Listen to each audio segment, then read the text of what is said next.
Hello twelfth class, welcome back on साया commerce classes. Twelfth students, मैं आपके सामने फिर हाजिर हूँ बिजनेस स्टडी की एक और नई वीडियो के साथ। बिजनेस स्टडी में हम डिस्कस कर रहे थे चैप्टर नंबर 7 डायरेक्टिंग।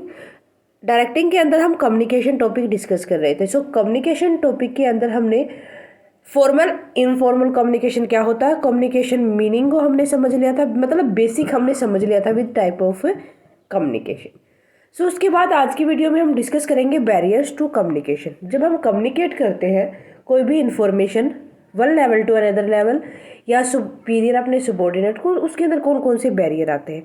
ये मेनली 4 बैरियर होते हैं: semantic barrier, psychological barrier, organisational barrier, personal barrier. एक एक को हम अच्छे से डिस्कस करेंगे। Okay, so let's start.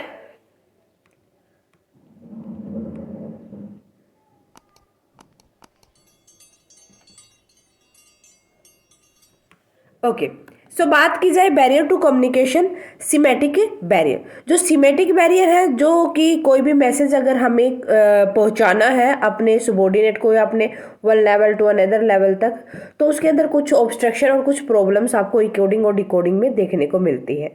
तो जो वो प्रॉब्लम आपकी वर्ड और इम्प्रेशन में प्रॉब्लम हो मैसेज पहुंचने में, तो हमारा सिमेटिक होता है कि हम बैडली अगर किसी मैसेज को एक्सप्रेस करते हैं या उसके सिंबल गलत देते हैं, तो वो हमारा सिमेटिक बैरियर के अंदर आता है।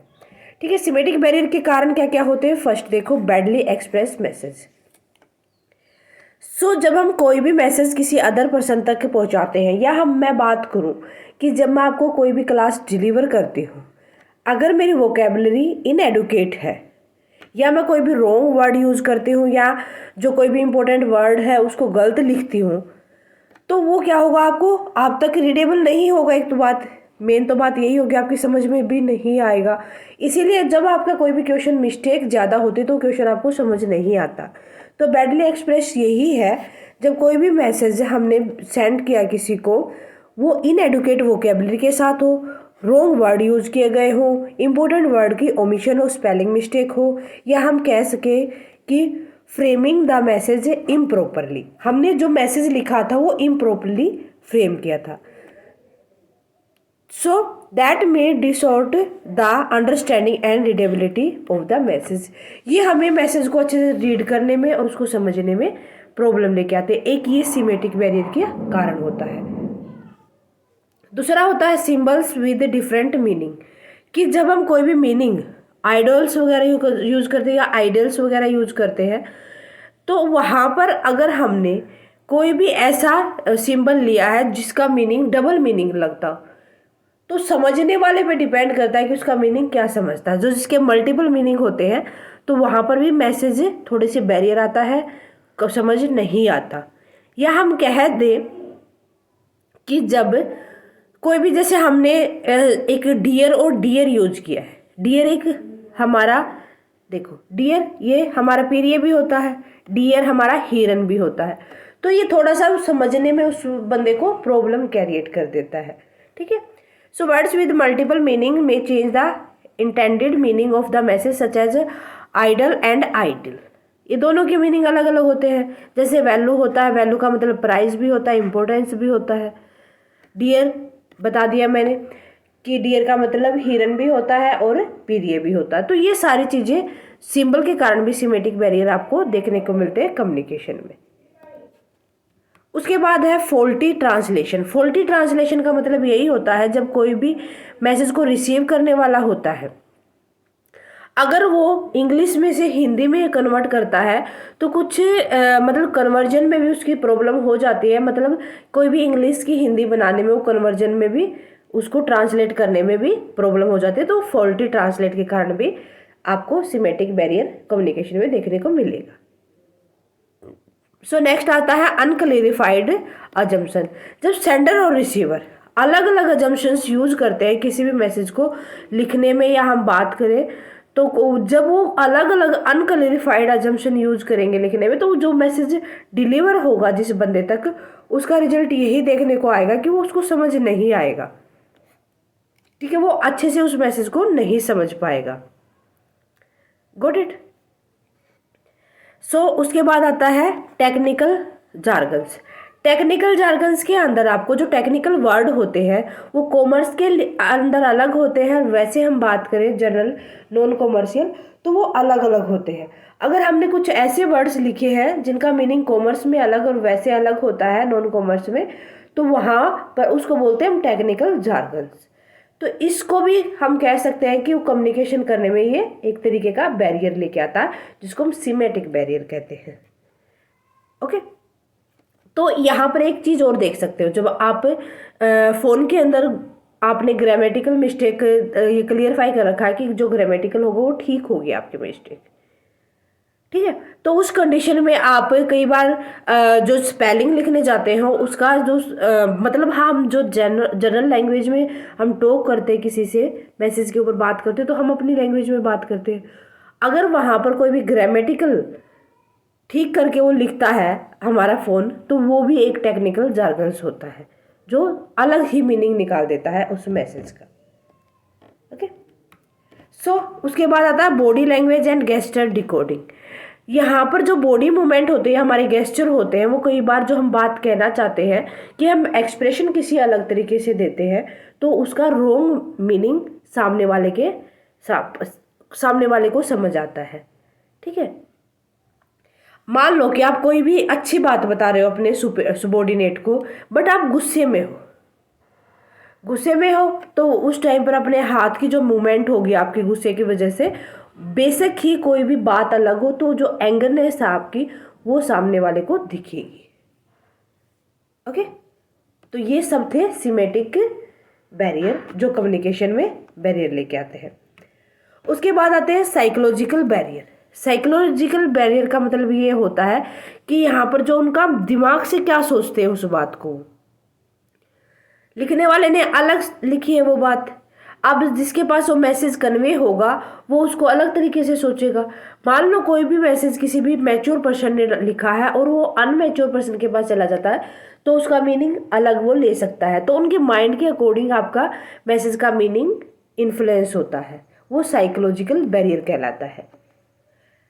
Okay, sender and receiver state of mind में influence the meaning of the message. Reason क्या क्या होते हैं साइकोलॉजिकल बैरियर के? First one is premature evolution.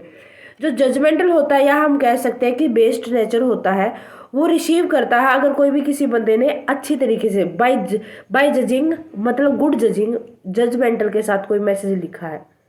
लेकिन रिसीवर क्या है, वो उस तरह को अच्छे तरीके से नहीं सोच पाता, तो वो हमारा उसका रिजल्ट ये होता है कि वो प्री मैच्योर इवोल्यूशन होता है।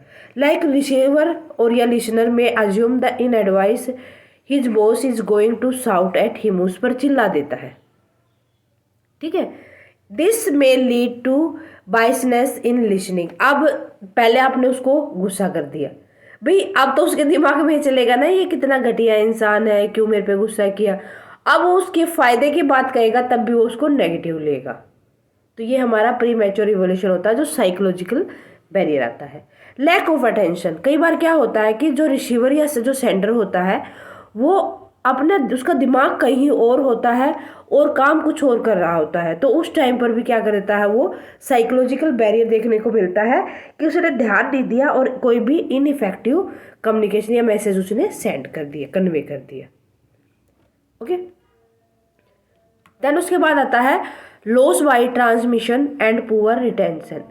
कि कई बार क्या होता है कोई भी मैसेज जब पास किया जाता है तो जो सामने वाला होता है तो वो उस चीज़ों को इस कंडीशन में नहीं होता कि उसी टाइम पर वो समझ सके, ठीक है। मान लो कि कोई भी मैसेज आपका कंपनी की तरफ से आपके सोने के बाद आया था, आप नींद में थे, उस टाइम पर जो मैसेज आप पढ़ोगे तो अच्छे से नहीं पढ़ पाओगे, उसका ट्रांसमिशन अच्छे से नहीं कर पाओगे।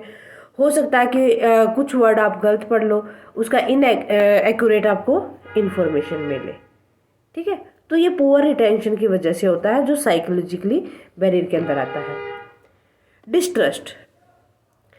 अब जिस बंदे ने मैसेज भेजा हो और जो मैसेज रिसीव करने वाला है उनके बीच में कोई भी ट्रस्ट नहीं है, तो वो क्या कर देता है, जो इन्फॉर्मेशन है उसको डिसऑर्ट कर देता है, ठीक है। समझ आ गए फिजिकल बैरियर। उसके बाद आते हैं ऑर्गेनाइजेशनल बैरियर कि जो ऑर्गेनाइजेशन का स्टेटस के अकॉर्डिंग या कोई उसके रूल रेगुलेशन क्या क्या, उसकी पॉलिसीज क्या क्या है, उन वजह से जो रिजल्ट आपको देखने को मिलता है कम्युनिकेशन के टाइम पर वो कम्युनिकेशन बैरियर कहलाता है।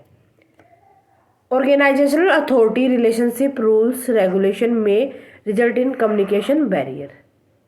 रीजन क्या क्या होते हैं कम्युनिकेशन बैरियर की? First is organisation policy.